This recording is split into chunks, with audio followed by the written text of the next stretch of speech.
మనం వెంకటేశ్వర స్వామి హుండీలో ధనం వేస్తాం కదా. తిరుమల వెళ్ళిన ప్రతి ఒక్కరూ ఎంత పేదరికంలో ఉన్నా కూడా స్వామివారికి భక్తితో ఎంతో కొంత హుండీలో వేస్తారు.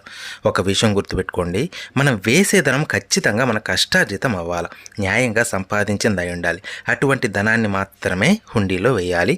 ఆ ధనానికి మనకి మంచి ఫలితం అనేవి వస్తాయి. అసలు చాలామంది అనుకున్నది ఏంటంటే, డబ్బులు హుండీలో వేసేస్తే మన పాపాలు స్వామి తీసేస్తాడని అనుకుంటారు.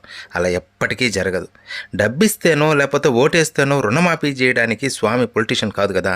కాబట్టి ఒక్క రూపాయి అయినా కూడా న్యాయంగా సంపాదించింది అయితే చాలు. సకల సంపదలకు అధిష్టాన దేవత అయిన మహాలక్ష్మి ఆయన చెంత ఉండగా మన డబ్బు ఆయనకు అవసరమా చెప్పండి. భక్తితో ఒక్క పైసా మన హుండీలో వేసినా అంతకు 100 రెట్లుగా స్వామి తిరిగి ఇచ్చేస్తారు.